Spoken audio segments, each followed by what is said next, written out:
नमस्कार दोस्तों, tag CSF AC LDC पे आप लोगों का स्वागत है। इस वीडियो के अंदर मैं बताऊंगा कि मॉडर्न हिस्ट्री आप लोगों को कैसे प्रिपेयर करनी है अगर आप सीएसएफ एसी 2027 की तैयारी कर रहे हो। आप लोग सर्विस कैंडिडेट हो, समय बहुत कम रहता है, तो आप लोगों के लिए मैंने एक कंप्लीट स्ट्रेटेजी जो है वो डिजाइन की है कि आपको असल में किन एरियाज पे ज़्यादा फोकस करना है। ये बहुत ज़्यादा जरूरी रहेगा साहब। ये जरूरी इसलिए रहेगा क्योंकि बहुत सारे कैंडिडेट करते क्या है, असल में वो दूसरी चीज़ों पे फोकस करना शुरू कर देते हैं, पूरी की पूरी किताबें पढ़ते हैं अननेसेसरली, जो कि जरूरत नहीं है। आपके एग्जाम में बहुत लिमिटेड चीजें पूछी जा रही हैं, वो मैं आपको दिखाता हूं। तो यहाँ पे आप मैक्सिमम जो है आउटपुट निकाल सकते हो विद द रिक्वायर्ड इनपुट, जो इनपुट आपको चाहिए। तो सबसे पहले हम देखते हैं कितने सवाल मॉडर्न हिस्ट्री से कब आए थे।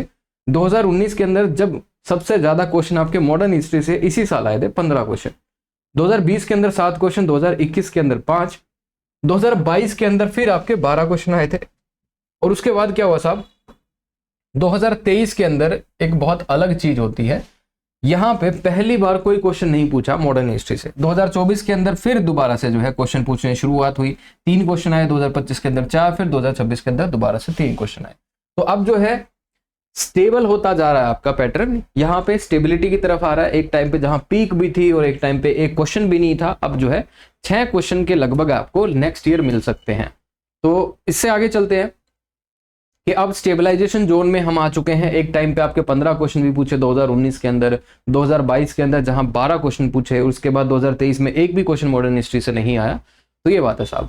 आगे हम चलते हैं कि टॉपिक वाइज डिस्ट्रीब्यूशन देखें 2019 से 26 तक कि 2019 में जब आपके 15 क्वेश्चन आए तो ज्यादातर क्वेश्चन 15 में से कौन से टॉपिक से थे? तो सबसे ज्यादा क्वेश्चन आपके थे British east India company plus जो आपके एक्ट्स थे उससे क्वेश्चन आए। फिर आपके जो बचे हुए हैं 4 क्वेश्चन फ्रीडम मूवमेंट से थे, फिर आपके एक क्वेश्चन रेवोल्यूशनरी मूवमेंट और एक क्वेश्चन जो था आपका सोशो रिलीजियस मूवमेंट से था।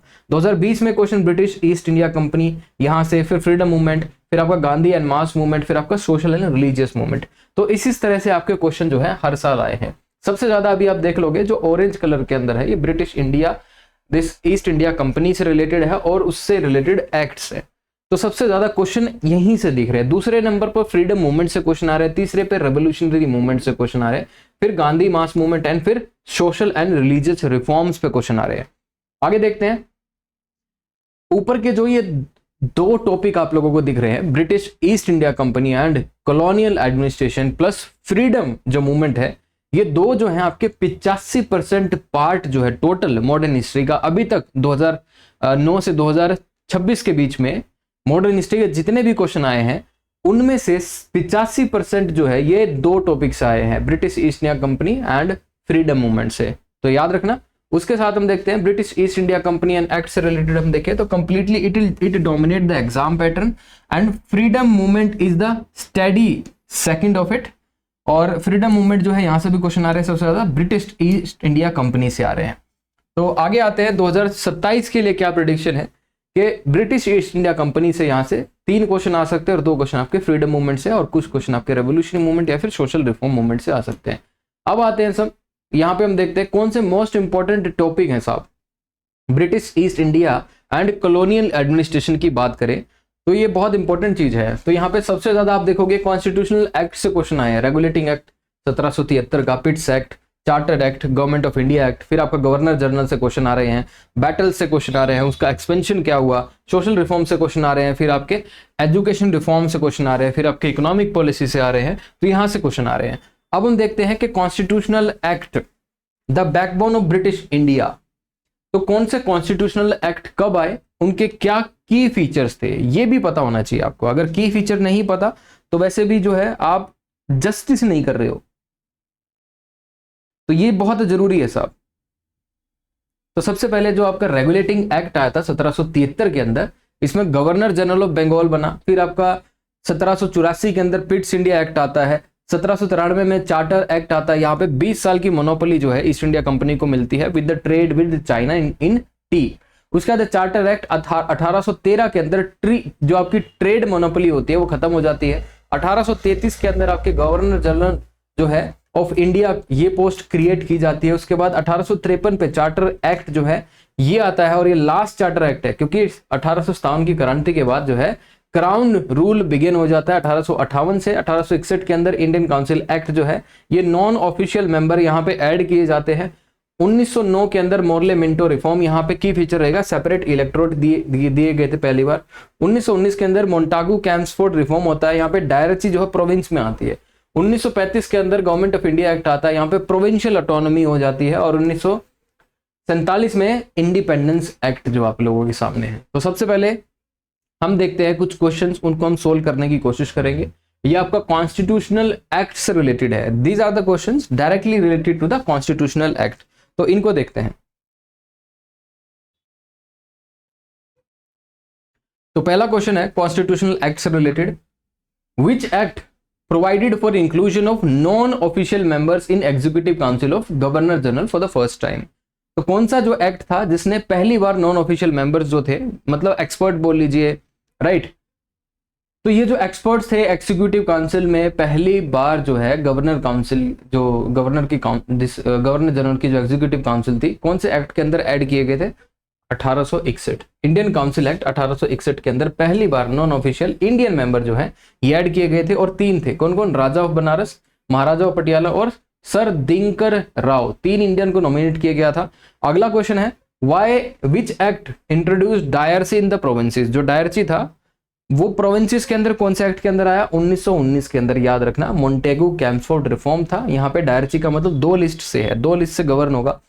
प्रोविंसेस के लिए अलग जो है लिस्ट थी, और जो यहाँ पे आप देखिए रिजर्व्ड लिस्ट जो जिसको हम बोलते हैं, जो ब्रिटिशर्स उस पर लॉ बना सकते थे। दूसरी ट्रांसफर्ड लिस्ट थी जहाँ पे इंडियंस जो हैं उन पे लॉ बना सकते थे।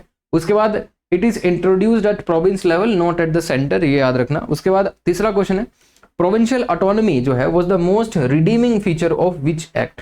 तो प्रोविंशियल ऑटोनॉमी जो है कौन से एक्ट का बहुत इंपॉर्टेंट फीचर था? 1935 का, गवर्नमेंट ऑफ इंडिया 1935, जिसको मिनी कॉन्स्टिट्यूशन भी बोलते हैं।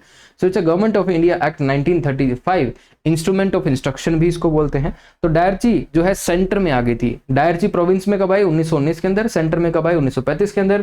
प्रोविंशियल ऑटोनॉमी की बात हुई, फेडरल स्ट्रक्चर बना, 11 प्रोविंसेस को यहाँ पे ऑटोनॉमी मिली। अगला क्वेश्चन देखते हैं।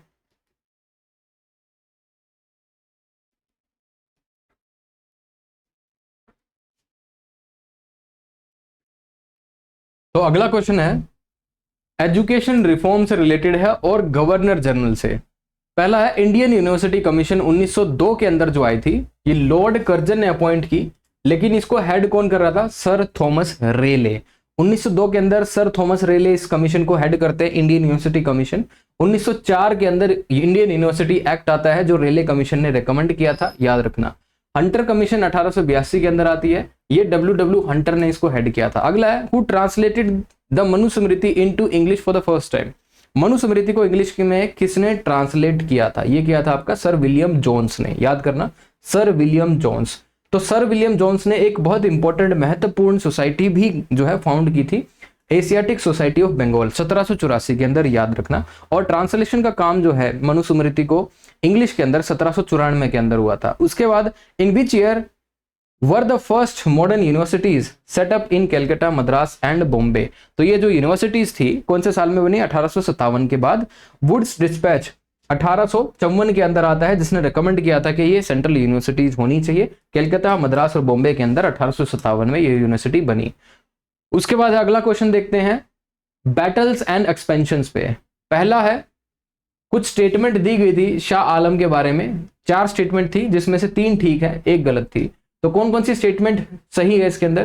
कि जब यहाँ पे बैटल ऑफ बक्सर हुई 1764 के अंदर, तो यहाँ पे शाह आलम 2 है वो हार जाता है, और इसके साथ मीर कासिम और सुजाउद्दौला ये भी होते हैं इसके साथ। उसके साथ देखें हारने के बाद बैटल ऑफ बक्सर ये एक ट्रीटी साइन करता है, राइट, ट्रीटी ऑफ इलाहाबाद 1765 के अंदर। वहां पे इसको ब्रिटिश पेंशनर की तरह जो है रहना पड़ता है, राइट, ये ब्रिटिशर्स से पेंशन लेता था। 1765 के अंदर ट्रीटी ऑफ इलाहाबाद में ये चीजें हुई। शाह आलम 2, बैटल ऑफ बक्सर, उसके साथ मीर कासिम, सुजाउद्दौला, उनकी कंबाइंड डिफीट हुई। उसके बाद ट्रू स्टेटमेंट देखनी है बहादुर शाह 1 के बारे में। बहादुर शाह के बारे में 3 स्टेटमेंट दी थी, तीनों ही ठीक मिली थी। कौन कौन सी वो स्टेटमेंट थी? ये जो है बहादुर शाह ने सक्सीड किया औरंगजेब, औरंगजेब जो इसके पिता थे, और बहादुर शाह जो है इसका सबसे बड़ा लड़का था। 63 साल की उम्र में इसने क्या किया? इसने थ्रोन को जो है कब्जाया। इसके भाइयों के साथ जो है लड़ाई भी हुई with respect to the accession to the throne, और जो है इसके बाद देखोगे इसने कुछ अपनी, इसके जो बाप की जो पॉलिसी थी औरंगजेब की, इसने रिवर्स किया उनको। सो ही रिवर्स्ड प्रीडिसेसर्स पॉलिसी। जैसे अगर यहाँ पे हम देखें कुछ एक जो पॉलिसीज थी उनको इसने रिवर्स कर दिया, इसीलिए इसका जो नाम है ये कर दिया शाये बेखबर। इसका जो नाम है शाये बेखबर रखा एक आदमी ने, इसके ही शासनकाल में था वो, कि इसको बेखबर ही नहीं है, मतलब खबर ही नहीं है किसी चीज की, और ये जो है बहुत अपीसमेंट पॉलिसी करने लग गया है। ये सभी से जो है मराठा, राजपूत और जाटों से जो है ये बहुत पीस, मतलब बहुत ही जो है सहानुभूति दिखाने लगा। तो ये वाली जो थी इसकी जो औरंगजेब की जो पॉलिसी थी बहुत स्ट्रिक्ट थी। तो ये जो था ये प्रीडिसर्स की पॉलिसी से बहुत ज्यादा रिवर्स गया, और इन्होंने जो है he made peace with Maratha, Rajput and Jat, right, Jat. Who was the first viceroy of India? अगला क्वेश्चन है, पहला वाइसरॉय जो है ब्रिटिश रूल के अंदर कौन था? कैनिंग, विस्काउंट कैनिंग। 1858 के बाद जब गवर्नमेंट ऑफ इंडिया एक्ट आया तो यहाँ पे गवर्नमेंट दिस गवर्नर जनरल का जो टाइटल है वाइसरॉय में चेंज हुआ, और लॉर्ड कैनिंग जो है ये लास्ट गवर्नर जनरल था और पहला वाइसरॉय था हमारे भारत का। आगे देखते हैं सब, the Asiatic Society of Bengal. अब हम बात करेंगे सोशल एंड कल्चरल क्वेश्चंस पे, सोशल एंड कल्चरल मूवमेंट होगी मॉडर्न हिस्ट्री की। पहला क्वेश्चन है, Asiatic Society of Bengal was found by sir William Jones in the year? किस साल में Asiatic Society of Bengal was founded by sir William Jones? अभी ही आया था, ये एक एक्सप्लेनेशन के अंदर ही था इसका आंसर। 1784 के अंदर एशियाटिक सोसाइटी ऑफ बंगाल जो है सर विलियम जोन्स ने फाउंड किया कैलकाटा के अंदर। ये एक जर्नल भी लिखते थे एशियाटिक रिसर्चर, उसके नाम पे जो है एशियाटिक सोसाइटी जो है 1825 के अंदर बनी। अच्छा, उसका नाम एशियाटिक सोसाइटी 1825 के अंदर लिखा, लेकिन एशियाटिक सोसाइटी ऑफ बंगाल जो है वो 1784 के अंदर बनी। और ये जो सर विलियम जोन्स हैं एक जर्नल लिखते थे एशियाटिक रिसर्च, और इसका नाम जो है एशियाटिक सोसाइटी लिखा गया उस जर्नल का 1825 के अंदर। अगला देखते हैं, which city was labelled Arabs prima in Indus after the Suez canal opened इन 1869? 1869 के अंदर जब स्वेज कैनाल खुलती है तो कौन सी सिटी का नाम जो है अरब्स प्राइमा इन इंडिस लिखा? बॉम्बे का, राइट। उसके बाद देखते हैं, what was the main purpose of lottery committee 1857 formed in Calcutta? जो लॉटरी कमेटी 1817 के अंदर जो बनी उसका मेन पर्पस क्या था? Organising town planning. Town planning करने में जो है इसका मेन पर्पस था साहब, ठीक है, organising town planning. So after Wellesley left India, lottery committee 1857 के अंदर जो है it continued town planning and fund raise through public lotteries based in Calcutta. अगला क्वेश्चन है, कुछ क्वेश्चन और देखते हैं, 2026 के कुछ क्वेश्चन थे, तो 2026 के क्वेश्चन को सोल्व करते हैं। Who among the following produce the first film in India in the year 1913? तो पहली जो साइलेंट फिल्म थी इंडिया के अंदर 1913 के अंदर आई, ये याद रखना, गोविंद फाल्के, दादा साहब फाल्के भी बोलते हैं इनको, और इनके बाद जो है फाल्के अवार्ड भी दिया जाने लगा।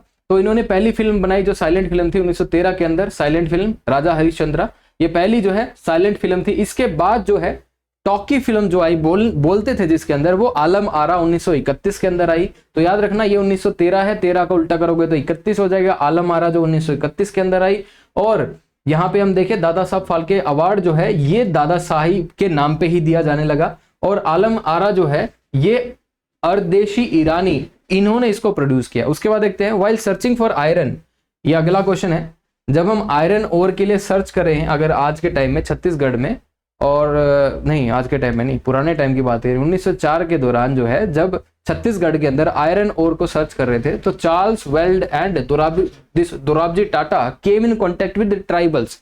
तो वो कुछ ट्राइबल्स के कांटेक्ट में आए। सो ये लोग क्या करते थे? आयरन स्मेल्टिंग करते थे, ठीक है, मतलब आयरन की ओर में से लोहा निकालना इनको आता था। तो ये ट्राइब कौन सी थी? अगारिया। तो ये आयरन स्मेल्टिंग करते थे, छत्तीसगढ़ की एक ट्राइब है, और इनकी जो ट्रू नॉलेज थी ये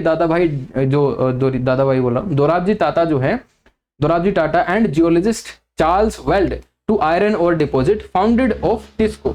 तो जो आपका Tata iron and steel company जो जमशेदपुर 1907 के अंदर बनी थी, तो उसमें जो अगारिया जो ट्राइब है इसका बहुत महत्वपूर्ण रोल रहा है। उसके बाद आते हैं टॉपिक नंबर 2, फ्रीडम मूवमेंट। तो यहाँ पे फेजेस में है साहब आपकी फ्रीडम मूवमेंट 1885 से 1905 के बीच में। फेज 1 है, इसको हम मॉडरेट बोलेंगे। यहाँ पे इंडियन नेशनल कांग्रेस बना, पेटिशंस ये करते थे अंग्रेजों के सामने, ठीक है, और जो आपके एक्सट्रीमिस्ट हैं, राइट, वो इसको क्या बोलते थे कि जो कांग्रेस है वो लव लेटर लिखती है अंग्रेजों को। 1905 और 1920 के बीच जो है सेकंड फेज आया, एक्सट्रीमिस्ट का। यहाँ पे पार्टीशन ऑफ बंगाल इवेंट हुआ, स्वदेशी मूवमेंट आई। 1920 और 1929 के बीच में फेज 3 गांधीयन पार्ट 1 आया यहाँ पे, एनसीएमआई नॉन कॉपरेशन मूवमेंट। 1930 से 1934 के बीच में फेज 4 आया यहाँ पे, Gandhi part 2, civil disobedience movement और सॉल्ट मार्च यहीं पे होता है। 1940 और 1947 के बीच फेज 5 आता है, फाइनल फेज है यहाँ पे quit India movement, INA and independence movement यहीं पे है। अगला है who issued N independence proclamation in 1930 in the name of the Indian Republic army. तो किसने इशू किया इंडिपेंडेंस प्रोक्लेमेशन 1930 के अंदर इंडियन रिपब्लिकन आर्मी के ऊपर, ठीक है। सूर्य सेन, चिटागोंग के अंदर वेस्ट बंगाल में एक जगह है चिटागोंग, और सूर्य सेन एक स्कूल मास्टर होते थे। इन्होंने क्या किया, 18 अप्रैल 1930 को चिटागोंग आर्मरी, जो आर्मरी थी पुलिस की, उसको लूट लिया। वो सारे हथियार लेके जो है एक पहाड़ी पर चले गए और उन्होंने जो है भारत का वहां पे फ्लैग जो है रेज कर दिया, और उनकी लड़ाई भी हुई अंग्रेजों के साथ जलालाबाद हिल्स में, जहां पे 64 ब्रिटिश सोल्जर्स जो है 64 ब्रिटिश सोल्जर्स मारे गए, और उसको जो है बाद में पकड़ के सूर्य सेन जी को और फांसी पे लटका दिया गया। आगे देखते हैं, Congress leader Swami Ramananda Tirtha was active in the freedom struggle in which princely state, Hyderabad के अंदर। तो स्वामी रामानंदा तीर्था जो है ये एक्टिव कहां पे थे, freedom struggle in which princely state, Hyderabad के अंदर। उसके बाद देखें, the basis of Gandhi ji नाटक ऑफ 1944 वॉज, कौन था, CR फॉर्मूला, याद रखना, राजा गोपालाचारी फॉर्मूला जो था ये था। तो 1944 के अंदर जो गांधी और जिन्ना जो टाक हुई वो राजा गोपाली फॉर्मूला के ऊपर हुई, राजा गोपालचारी, ठीक है, राजा गोपालचारी फॉर्मूला। मुस्लिम लीग ने यहाँ पे क्या किया, जो इन्होंने फॉर्मूला दिया था, इन्होंने कहा था कि मुस्लिम लीग को कांग्रेस को सपोर्ट करना है ताकि जो है इंडिपेंडेंस हो सके। दूसरा इन्होंने कहा था कि आजादी के बाद हम प्लेबिसाइट कराएंगे उन एरियाज के अंदर जो मुस्लिम मेजोरिटी एरियाज हैं, और गांधी ने इसका सपोर्ट भी किया, राजा गोपालाचारी फॉर्मूला का। आगे देखते हैं 1942 के अंदर, ये फ्रीडम मूवमेंट से रिलेटेड है। 1942 को प्रांतीय सरकार वो स्टार्टेड इन प्रांतीय सरकार, तो सतारा महाराष्ट्र के अंदर ये हुआ। ये पैरेलल गवर्नमेंट बनी क्विट इंडिया मूवमेंट के दौरान। पैरेलल गवर्नमेंट कहां पे बनी, बलिया यूपी के अंदर, यहाँ पे चिट्टू पांडे इसको जो है हेड कर रहे थे। तामलुक बंगाल के अंदर यहाँ पे जातीय सरकार इसको हेड कर रहे थे। सतारा महाराष्ट्र के अंदर यहाँ पे प्रांतीय सरकार इसको यहाँ पे हेड कर रहे थे, नाना पाटिल भी बोलते हैं इसको। और ये लास्ट लॉन्गेस्ट टिल 1945 तक ये चला। उसके बाद है 1922 के अंदर who refer to Lenin as dear leader of the kisans. So Baba Ramchandra, इन्होंने जो है लेनिन को जो है डियर लीडर ऑफ किसान बोला। तो यहाँ पे बाबा रामचंद्रा जो है he was an organized peasant of Awadh, UP के अंदर जो है अगेंस्ट जमींदार। तो ये बात है, तो उन्होंने पीजेंट्स को जो है ऑर्गेनाइज किया अगेंस्ट द जमींदार यूपी के अंदर। उसके बाद यहाँ पे देखिए movement merged with non cooperation movement. 1920 में जो है ये मूवमेंट जो है जो बाबा रामचंद्रा ने जो चलाई थी, ये नॉन कॉपरेशन मूवमेंट में जो है मर्ज होगी। अगला है the statement with quit India resolution 1942 which is और आर करेक्ट। पहला हम देखते हैं, दो स्टेटमेंट इसमें दी थी, स्टेटमेंट यहाँ पे नहीं लिखी है लेकिन हम देख लेते हैं। क्विट इंडिया जो है 8 अगस्त 1942 को लॉन्च होता है। डू और डाई स्लोगन जो है गांधी जी देते हैं, and slogan quit India coined by Yusuf Meherally, याद रखना यूसुफ मेहरली। अरुणा आसिफ अली जो है also hoisted flag at Gowalia tank. आगे चलते हैं, among the following was involved in the formation of Bombay presidency association 1885 के अंदर। फिरोज शाह मेहता जो है ये बॉम्बे प्रेसिडेंसी एसोसिएशन जो है इसमें इन्वॉल्व रहते हैं। ये एसोसिएशन जो है 1885 के अंदर बनती है, फिरोज शाह मेहता इसको बनाते हैं। बदरुद्दीन तैजी जो है ये भी इसका पार्ट है। केटी टेलांग और Indian national Congress was founded the same year 1885 के अंदर, और एओ ह्यूम जो है इसको बनाते हैं। अगला क्वेश्चन है statement about emergence of national consciousness in 18 से 19 century India which are correct. तो दोनों स्टेटमेंट करेक्ट है। प्रिंटिंग प्रेस भी आई, वेस्टर्न एजुकेशन भी आया, नेशनलिज्म भी स्प्रेड हुआ। ब्रह्मो समाज, आर्य समाज जो है they broke caste and regional barriers और नेशनल यूनिटी में इन्होंने हेल्प की। अगला है इन द रिवोल्ट ऑफ 1857 जो कोल ट्राइब थी छोटा नागपुर के अंदर, उसको कौन लेड कर रहा था, गोनो। तो Gonoo led Kol tribe rebellion in Singhbhum and Chota Nagpur इन 1857, और ये 1857 के अंदर जो रिवोल्ट था। और शाहमाल जो है, Shahmal led peasant of western UP and Maulvi Ahmadullah Shah religious leader of Faizabad. आगे चलते हैं साहब, social and religious reform movement पे। वो the founder of Brahmo Samaj of India, Raja Ram Mohan Roy. उसके बाद Gandhi ji first public appearance in India happened in which city, Banaras 1916 के अंदर जो है गांधी जी की पहली पब्लिक अपीयरेंस थी। और Gandhi return to India in 1915 on Gokhale advice, और 1 साल जो है ट्रैवलिंग में इन्होंने बिताया। एंड फर्स्ट मेजर अपीयरेंस जो है BHU ओपनिंग पे हुई इनकी फरवरी 1916 के अंदर। अगला, which month of the Gregorian calendar correspond with Ashvina Kartika month of Indian calendar, तो आपका सितंबर अक्टूबर इसके अंदर आएगा। अगला देखते हैं, at the beginning of Swadeshi movement 1905 who is the secretary of this Bangiya Sahitya Parishad. Answer होगा रमेंद्रा सुंदर त्रिवेदी, तो ये जो है उनके सेक्रेटरी थे। अगला क्वेश्चन है, who headed the Indian state committee formed in 1928? Sir Harcourt Butler. तो सर हारकोट बटलर जो है, हारकोट बटलर 1927 और 28 के अंदर जो है एक रिलेशनशिप जो है ये एग्जामिन करते हैं, जो रिलेशनशिप प्रिंसली स्टेट और गवर्नमेंट के बीच में है, और इन्होंने रिकमेंड किया था पैरामाउंटेंसी जो है could not be transfer to dominion, और इन्होंने जो है फेवर किया प्रिंसेस को। उसके बाद देखते हैं, which was the capital of Travancore in 18th century? Trivendrapuram. अगला है, which act added a law member to the governor general council? Law member कौन सी गवर्नर जनरल की काउंसिल में किस एक्ट के अंदर ऐड होता है? Charter act 1833। उसके बाद देखते हैं, first Indian factory act was passed in 1881। उसके बाद है दीवान ए आम किसको बोलते हैं हम? The hall of public audience, और दीवान खास hall of private audience, right. आगे हम देखते हैं, अब देखो मॉडर्न हिस्ट्री जो है PYQ तो हो गए, अब आपको देखना है कि क्रिटिकल एरियाज कौन से हैं अगर आपको मॉडर्न हिस्ट्री प्रिपेयर करनी है। सबसे पहले कॉन्स्टिट्यूशनल एक्ट जो है ब्रिटिश इंडिया के अंदर जो आए थे 1773 से 1947, टाइमलाइन और सबके की फीचर याद करने हैं। फ्रीडम मूवमेंट के फेजेस, INC कब हुई, फेज क्या थे, non cooperation movement major demand क्या थी, कब कब ये नॉन कॉपरेशन मूवमेंट चली, कब स्टार्ट हुई, कब खत्म हुई, सिविल डिसोबीडियंस मूवमेंट के बारे में, क्विट इंडिया के बारे में। उसके बाद जो है सेकंड हाई प्रायोरिटी एरिया रहेगा आपका कि गवर्नर जनरल और वाइसरॉय के बारे में बताना चाहिए, कौन कौन से गवर्नर जनरल कब आए, उनके कार्यकाल में क्या क्या मेन काम हुए, क्या कंट्रीब्यूशन थे उनके। Battle of Plassey 1757, battle of Buxar, इनके कॉजेस क्या थे, रिजल्ट क्या थे, revolt of 1857, leader, regional uprising and consequences, social and religious reforms movement, जैसे ऐसे ब्रह्मो समाज हो गया, आर्य समाज हो गया, प्रार्थना समाज हो गया। फिर आते हैं आपके मॉडरेट प्रायोरिटी के एजुकेशन पॉलिसीज पे क्वेश्चन आते हैं, वुड्स डिस्पैच, हंटर कमीशन, रेले कमीशन, मैकुले। और रेवोल्यूशनरी मूवमेंट की बात करें तो HRSA, Chittagong armoury raid, INA के ऊपर क्वेश्चन है। इकोनॉमिक पॉलिसी मतलब पता होना चाहिए परमानेंट सेटलमेंट क्या होता है, ठीक है। उसका द ड्रेन ऑफ वेल्थ दादा भाई नौरोजी ने जो दी थी। उसके बाद कल्चरल एंड इंडस्ट्रियल हिस्ट्री पे देखें तो पहली फिल्म आपकी साइलेंट फिल्म या फिर टॉकी फिल्म जो है कब बनी थी, टाटा स्टील के ऊपर क्वेश्चन आया, अर्बनाइजेशन के ऊपर क्वेश्चन आए हैं। इसके बाद कुछ मस्ट नो एक्ट, अगर आपको कुछ चीजें सीखनी है तो आप इस वीडियो में रुक सकते हैं। पहला है रेगुलेटिंग एक्ट 1773 के अंदर आता है, पहला अटेम्प्ट होता है जिसमें हम रेगुलेट करते हैं ईस्ट इंडिया कंपनी को, और यहाँ पे गवर्नर जनरल की पोस्ट बनाई जाती है, और वॉरेन हेस्टिंग जो है पहले गवर्नर जनरल होते हैं। पिट्स इंडिया एक्ट 1784 के अंदर आते हैं, यहाँ पे बोर्ड ऑफ कंट्रोल और कोर्ट ऑफ डायरेक्टर दो चीजें बनाई जाती हैं। और इसके बाद देखोगे ड्यूअल कंट्रोल इसमें होता है, और इलेक्शन कह रहा हूं, ईस्ट इंडिया कंपनी जो है ब्रिटिश गवर्नमेंट की ओवरसाइट में आती है। फिर चार्टर एक्ट 1833 के अंदर यहाँ पे गवर्नर जनरल ऑफ बंगाल को गवर्नर जनरल ऑफ इंडिया बनाया जाता है, और पहले अगर यहाँ पे आप देखोगे Macaulay as a law member जो है इसके अंदर ऐड किए गए, याद रखना। और ICS कॉम्पिटिटिव एग्जाम भी जो है इस दौरान होने लगा। उसके बाद गवर्नमेंट ऑफ इंडिया एक्ट 1858, यहाँ पे क्राउन ने टुक ओवर कर लिया ईस्ट इंडिया कंपनी को, और ये रिवोल्ट जब हुआ था 1857 का उसके बाद हुआ।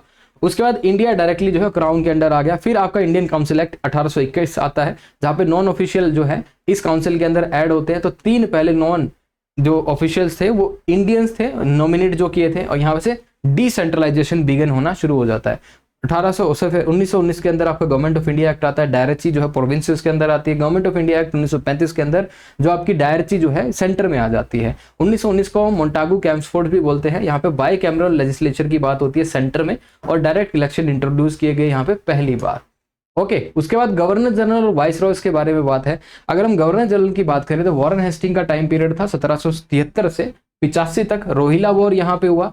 उसके बाद कॉर्नवालिस जो थे ये 1786 से 93 तक इनका जो है कार्यकाल रहा। परमानेंट सेटलमेंट 1793 के अंदर आया। कॉर्नवालिस कोड भी आया। सिविल सर्विस रिफॉर्म इन्होंने किए। लॉर्ड वेल्जली जो है 1798 से 1805 के बीच में रहा। सब्सिडी अलायंस इन्होंने दिया। फोर्थ एंग्लो मैसूर वॉर इनके टाइम में हुआ। फिर लॉर्ड विलियम बेंटिंग 1828 से 35 तक। सती अबोलिश इनके टाइम पे हुई 1829 के अंदर। मैकुले मिनट इनके टाइम पे हुआ। इंग्लिश एजुकेशन पे इन्होंने काम किया। लॉर्ड डलहौजी 1848 से 56 के बीच में। इन्होंने doctrine of lapse the, railway जो है इन्होंने निर्माण इन्होंने किया, railway, telegraph post and window remarriage act 1856 के अंदर इनके कार्यकाल में आता है। लॉर्ड कैनिंग 1856 से 62 के बीच में जो रिवोल्ट हुआ 1857 के अंदर हुआ, इन्हीं के कार्यकाल में, और ये पहले वाइस रॉय बने। फिर अब वाइस रॉय की बात आती है, लॉर्ड कैनिंग जो है पहले वाइस रॉय बनते हैं, और इंडियन काउंसिल एक्ट 1861 जो है इन्हीं के कार्यकाल में आता है। लॉर्ड मेयो 1869 से 72 ये पहले एसोसिएट इंडियंस थे विद एग्जीक्यूटिव, और इनका असोसिएशन हुआ था। लॉर्ड लिटन 1876 से 80 के बीच में, वर्नैकुलर प्रेस एक्ट 1878 के अंदर आता है, आर्म्स एक्ट भी 1878, लॉर्ड रिपन 1880 और 84 के अंदर, फैक्ट्री एक्ट जो 1881 के अंदर आता है, Ilbert bill 1883, local self government, Lord Curzon 1899 और 1905 के बीच में जो है इनका कार्यकाल रहता है। पार्टीशन ऑफ बंगाल 1905 के अंदर हुआ, और रेलवे कमीशन 1902 के अंदर आती है। फिर लॉर्ड हार्डिंग 1910 से 16 के बीच में, दिल्ली दरबार जो है 1911 के अंदर ऑर्गेनाइज किया जाता है, और कैपिटल जो है शिफ्ट की जाती है दिल्ली की तरफ। फिर लॉर्ड माउंटबेटन 1947, यहाँ पे लास्ट वॉइस रॉय रहे हमारे, और पार्टीशन प्लान जो है यहाँ पे क्या हुआ, फाइनलाइज हुआ। ठीक है, फिर आता है आपके की फ्रीडम मूवमेंट के कुछ की लीडर। यहाँ पे देखिए तो बाल गंगाधर तिलक के बारे में बात हुई है, तो एक्सट्रीमिस्ट फेज में तिलक साहब थे, होम रूल मूवमेंट इन्होंने चलाई, और इन्होंने कहा स्वराज मेरा जो है बर्थ राइट है। फिर Dadabhai Naoroji drain of wealth theory इन्होंने दी, एक बुक लिखी इन्होंने, poverty and un-British rule in India 1901 के अंदर। फिर लाला लाजपत राय साहब आते हैं, लाल बाल पाल ये ट्रायो होता है इनका, और he died after Simon commission lathicharge 1928 के अंदर। उसके बाद बिपिन चंद्र पाल स्वदेशी मूवमेंट जो है ये एसोसिएट करते स्वदेशी मूवमेंट थे और मूवमेंट से, और फर्स्ट यूज स्वराज इन पॉलिटिकल सेंस, इन्होंने स्वराज जो है पहली बार यूज किया था पॉलिटिकल सेंस में। फिर आता है सुभाष चंद्र बोस, आईएनए की जो है फॉर्मेशन इन्होंने की, फॉरवर्ड ब्लॉक इन्होंने बनाया, और इन्होंने स्लोगन दिया give me blood I will give you freedom. Jawaharlal Nehru ने जो थे हमारे पहले पीएम थे, और ऑल इंडिया कांग्रेस कमेटी जो कॉन्फ्रेंस थी ये भी हेड करते थे। And tryst with destiny ये बुक इन्होंने जो है बुक स्पीच इन्होंने दी है, और 14-15 अगस्त 1947 को ये स्पीच दी थी। फिर आते हैं भगत सिंह, HRSA लाहौर कॉन्स्पिरेंसी में इन्वॉल्व थे, और ही वाज हैंग्ड ऑन 23 मार्च 1931। फिर आते हैं सूर्या सेन साहब, चिटागोंग आर्मरी रेड 1930 के अंदर, he was also called as master Da, proclaimed Indian republic. And उसके बाद आते हैं आपके बाबा रामचंद्रा, अवध के अंदर जो पेजेंट मूवमेंट थी इनके वो लीडर थे, and he called Lenin as dear leader of Kisan 1922 के अंदर। ठीक है, फिर आपका आता है साहब के कुछ सेंटर ऑफ रिवोल्ट की बात कर ले। 1857 में दिल्ली में कौन हेड कर रहा था, बहादुर शाह जफर, कानपुर में नाना साहिब, झांसी के अंदर रानी लक्ष्मीबाई, और मथुरा के अंदर वेस्टर्न यूपी में शाहमल, और फिर आपका लखनऊ के अंदर बेगम हजरत महल, बरेली के अंदर खान बहादुर खान, और फैजाबाद के अंदर मौलवी अहमदुल्ला शाह, और बिहार के अंदर कुंवर सिंह। फिर आपके आते हैं social and religious reform movement पे, ब्रह्मो समाज, प्रार्थना, आर्य थियोसॉफिकल सोसाइटी। तो ब्रह्मो समाज फाउंडर कौन है, राजा राम मोहन रॉय, प्रार्थना समाज Atmaram Pandurang, Arya Samaj Dayanand Saraswati, theosophical society Annie Besant and madam Blavatsky, Ramakrishna mission Swami Vivekanand founder है, servant of Indian society Gokhale, depressed class mission Vitthal, और self respect movement EV Ramaswamy Periyar. आगे देखते हैं, नेक्स्ट है फिर आपका इकोनॉमिक हिस्ट्री के बारे में कि ड्रेन ऑफ वेल्थ थ्योरी कब आती है, कौन देता है। उसके बाद लैंड रेवेन्यू सिस्टम, जैसे परमानेंट सेटलमेंट जो है लॉर्ड कॉर्नवालिस के टाइम पे आते हैं 1793 में, फिर रैयतवाड़ी थॉमस मुनरो के टाइम में 1820, फिर महलवाड़ी सिस्टम जो है होल्ट मैकेंजी 1822 में आता है, याद करना। और इसके साथ कौन कौन सी स्टेट में इंप्लीमेंट होता है permanent settlement, Bengal, ryotwari Madras and Bombay, mahalwari जो है नॉर्थ इंडिया यूपी मेनली। उसके बाद ये आपका जो है एजुकेशन पॉलिसी आई थी, बहुत इंपॉर्टेंट है, चार्टर एक्ट 1813 के अंदर जो है यहाँ पे कंपनी ने जो है कमिट किया था कि 1 लाख जो है annually they will spend on education.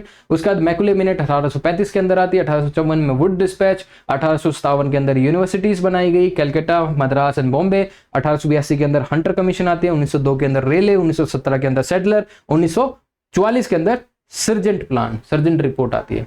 उसके बाद इंडियन नेशनल कांग्रेस के जो है सेशंस हैं, 1885 के अंदर बॉम्बे सिटी में WC बनर्जी उसको हेड करते हैं, 1886 में कलकत्ता में सेशन होता है, दादा भाई नौरोजी यहाँ पे हेड कर रहे होते हैं, 1905 के अंदर बनारस के अंदर जो सेशन होता है गोखले साहब उसको हेड कर रहे होते हैं, 1906 के अंदर कलकत्ता दादा भाई नौरोजी, 1907 के अंदर सूरत में सेशन होता है रास बिहारी घोष, 1916 के अंदर लखनऊ के अंदर होता है और अंबिका चरण मजूमदार जो है यहाँ पे इनको हेड करते हैं और लखनऊ पे एक्ट आता है। सूरत स्प्लिट जो है सूरत के अंदर जो 1907 में सेशन हो रहा होता है और रास बिहारी घोष के टाइम पे जो है सूरत में स्प्लिट हो जाता है मॉडरेट और एक्सट्रीमिस्ट के बीच में। 1920 के अंदर नागपुर में विजय, यहाँ पे आप देखोगे non cooperation movement resolution pass होता है। सो दिस विजय गावाचार्य 1924 के अंदर बेलगाम सेशन होता है, महात्मा गांधी पहली बार इसको हेड करते हैं, only session presided by Gandhi ji. 1929 के अंदर लाहौर के अंदर जवाहरलाल नेहरू जो है उस पर्टिकुलर सेशन को हेड करते हैं, पूर्ण स्वराज की जो डिमांड है पहली बार यहाँ से आती है।